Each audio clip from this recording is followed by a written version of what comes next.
હજી તારો વારો. અહીંયા જ મુખ ફરજિયાત ન આવે, એ ના પાડી માતાજી.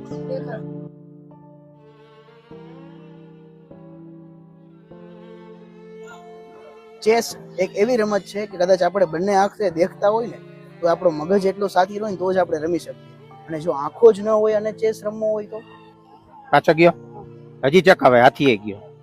હાથીથી દેવાય, પેલા માલ લેવાય. તો આજે હું એક એવા વ્યક્તિની મુલાકાત તમને કરાવવાનો છું. મારી સાથે છે રમેશભાઈ ભોરણિયા, જેઓ પોતે ગવર્મેન્ટ શિક્ષક તરીકે વીરપુર નોકરી કરે છે અને મોરબીના રહેવાસી છે, અને તેઓ પોતે બંને આંખે અંધ છે, બ્લાઇન્ડ છે, અને તેમ છતાંય ખૂબ સરસ એવું ચેસ રમે છે અને અનેક સ્પર્ધાઓમાં તેઓ વિજેતા થયા છે. રમેશભાઈ, મોરબી અપડેટમાં પહેલા તો આપનું સ્વાગત છે. Thank you. ખાસ કરીને આપ કેટલા વર્ષથી ચેસ રમી રહ્યા છો? હું 10 વર્ષથી આ સતત રમું છું. 10 વર્ષથી આપ ચેસ રમો છો? હાજી. હમણાં જ અમે તમારી ગેમ જોઈ, તમે ખૂબ જ સરસ રીતે જે ચેક એન્ડ મેટ કરી દીધું. આપણે કેટલી રમતો તમે જીતી હશે? અત્યારે આ 5 રાઉન્ડ રમાણે એમાં 3 જીતો હું. અત્યારે આ ટુર્નામેન્ટના 3 તમે રાઉન્ડ જીતી ગયા છો. હાજી. આ પેલા તમે ક્યાં રાજ્ય કક્ષાએ કે એ સિવાય ક્યાંય બ્લાઇન્ડ આ હમણાં અમાર બ્લાઇન્ડ ચેસમાં ચેસ ટુર્નામેન્ટ હતી, સ્ટેટ સિલેક્શન, એમાં મારો 16મો નંબર આવ્યો હતો. ચેસ રમવાનો શોખ ક્યાંથી તમને જાગ્યો? અમારા સ્કૂલમાંથી જ અમને ટ્રેન કરે પહેલેથી જ. અમારા બ્લાઇન્ડ સ્કૂલ સ્પેશિયલ સ્કૂલ હોય એમાં.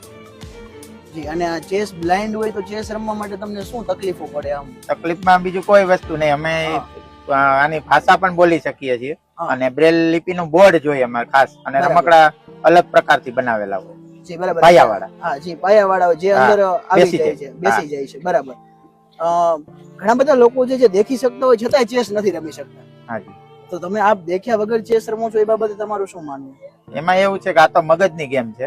આમાં કોઈ પણ દ્રષ્ટિની કોઈ જરૂરિયાત ઊભી થતી નથી. અમે સ્પર્શથી જ રમી શકીએ, અને મોબાઈલ પર પણ રમી શકીએ, કોમ્પ્યુટર પણ ઘરે બેઠા રમી શકીએ ઓનલાઈન.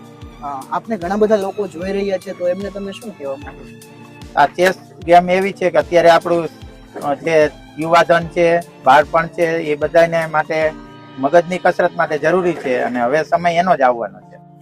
રમેશભાઈના દીકરા અખિલભાઈ આપણી સાથે છે. ખાસ કરીને તમારા પિતા ખૂબ જ સરસ ચેસ રમી રહ્યા છો, અને આપ પણ એક ચેસ પ્લેયર છો. એમ કે મોરના ઈંડા ચિતરવા ન પડે એ રીતે તમે પણ ખૂબ સારું ચેસ રમો છો. અત્યારે તમે તમારા પપ્પા સાથે ચેસ રમતા હોય, તમે એનાથી જીતા છો ક્યારેય?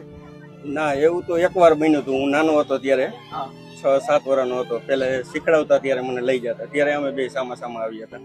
એમના જે ચેસ નો શોખ છે એ તમારામાં આવ્યો ક્યારથી? શું હું નાનપણથી જ મને શીખડાવતા પહેલેથી, એટલે એમાંથી હું જોઈને શીખતો. જીવનની નાની નાની પરિસ્થિતિઓથી ગભરાઈ જઈને હાર માની લેવા વાળા લોકોએ ખરેખર આ રમેશભાઈ જેવા વ્યક્તિઓ પાસેથી પ્રેરણા લેવી જોઈએ કે ખરેખર આંખ ન હોય તો ચેસ રમી શકે.